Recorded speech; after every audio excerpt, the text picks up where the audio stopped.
Hey, what's happening, YouTubers? Pack Photos Production over here. I'm super stoked to bring you a new unboxing video today. Today we have the Marvel Select Disney Store exclusive Endgame Thanos. Now this was just announced, I think, like a week or two ago, but I'm stoked to have this in, and I'm stoked to get started on the unboxing. First, we'll look at the packaging. You can see it is from Diamond Select. And then on the bottom here, you're going to see that it is a Disney Store exclusive, so you can get it at any Disney Store or Disney Online. And on the side here, you see the Avengers Endgame logo right there. And then on the back of the packaging is the Thanos figure. Not the best pose I would showcase him in, but we'll go ahead and take a look at this figure. Okay, before I get started on the figure, I do want to get started on the accessories that he comes with. There's only two. It's his blade/sword and the Infinity Gauntlet. And I can tell you straight off the bat, like, I don't like this accessory at all, or the blade itself. One, it's not movie accurate, and two, it's super flimsy. Like, it can snap if you like bend it the wrong way. Not a fan of it. Probably won't be using it when I display them on my shelf. But yeah, not a fan of it at all. So next we're going to take a look at the Infinity Gauntlet. For a Marvel Select Infinity Gauntlet, they did a good job when it comes to the sculpting of this. It looks pretty awesome. Looks almost close to the sculpt of my Infinity Gauntlet from Hasbro that they made last year. Paint application looks pretty good. It's interesting. There is a little bit of purple bleed right there. A little bit of chipping. And if I turn it around, you'll see it's in his palm as well. Diamond Select did a good job with the sculpting, don't get me wrong. Paint application is a little meh, but I think it's interesting. If I turn on, you can see there's kind of like a rose gold tint in some parts of the gauntlet. Never seen that before. In terms of the Infinity Stones, it looks pretty good in terms of the paint application. But yeah, overall, not bad. I'm not going to use this because we didn't see him in the movie wearing the Infinity Gauntlet with his armor. Only time we saw it was in the Infinity War movie in the beginning, but that's before he acquired all the stones. All right, so next we're going to get started with the figure. I'm just going to go over how the paint application and sculpting looks, and I'll go into articulation afterwards, but it kind of seems like the Thor Infinity War Select. You can find that video in my playlist, but it's something with Diamond Select recently. It kind of looks like they have like this splotchy, like rough-looking type of paint application when it comes to these figures. Like, on his armor, it makes sense. You can see it on his skin. It doesn't really, I don't understand why it's kind of like messy like that. Maybe that's their trademark or something. But I remember on the Thor one, his hands looked like they were like dipped in mud or something like that. It was kind of weird. And you can kind of see it on his right bicep right there. It's kind of like splotching. I don't really understand that. In terms of the sculpting, this looks pretty badass. I wouldn't expect anything less from Diamond Select when it comes to their sculpt. Paint application's okay. I think they did a good job in some parts of this figure, just like the Thor one. Some parts just don't make sense to me when it's like kind of like splotched on. If we take a look at his head sculpt, though, it looks pretty awesome.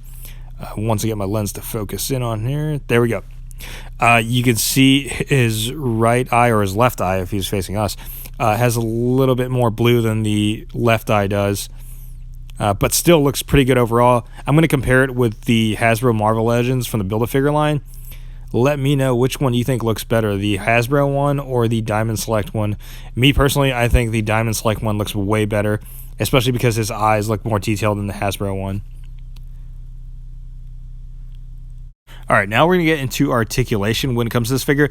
His head can move side to side. It can't really move up that far, just right there it stops. In terms of his arms, they do have bicep swivel.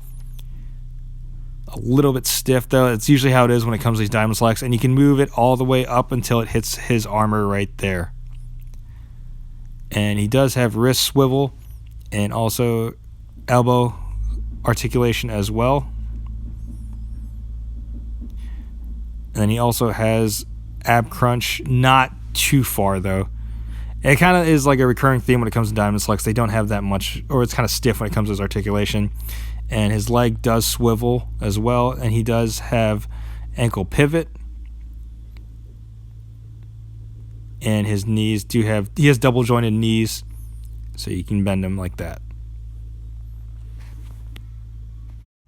Oh, and another thing I wanted to show, his legs do go up so you can bend like he's sitting down, kind of like how he was in the movie at Endgame when he was waiting for Thor, Iron Man, and Captain America.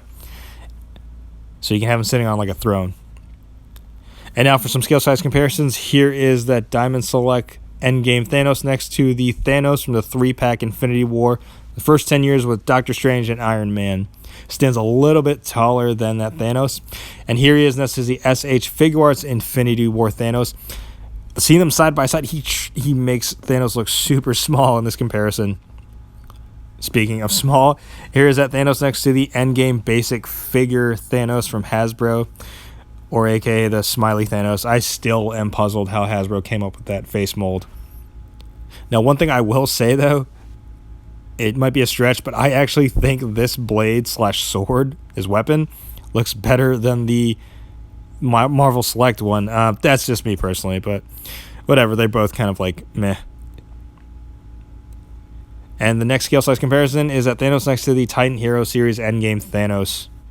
And next scale size comparison is next to the ZD Toys Professor Hulk.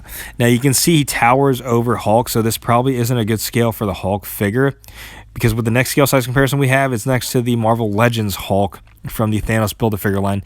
He still towers over the Hulk. If you are going to use a Hulk for your display, I recommend the next one, which is a Diamond Select one. So if you have a Diamond Select Hulk, this would probably be better for your display than the Hasbro Marvel Legends one. Just by size comparisons, you can see right here, Hulk, if I'm not mistaken, is supposed to be taller, if not as tall as Thanos. And next scale size comparison is that Thanos next to the Worthy Cap Marvel Legends from the Walmart exclusive. And it's supposed to be from the Walmart exclusive line, I should say. Well, that's my video, YouTubers. Let me know in the comments below what you think of this figure. This should be out in December. It is a Disney Store exclusive. So you can find it on their website or at the Disney Store if you have one near you. It should retail for about $24.99 in the US, $34.95 in Canada.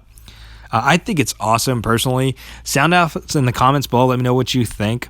I think he would look great in your Hasbro Marvel Legends display if you do have one. One more thing I did want to show, though. If you guys have the basic figure Professor Hulk with the Gauntlet, I did want to try this out. You can actually put it on Thanos' hand, and it doesn't look that bad. Let's get it on there. Yeah, it fits decently. Just the one more thing I wanted to throw in there. But yeah, let me know in the comments below what you think of this figure, and be sure to check out my Instagram at PackPhotos. Peace.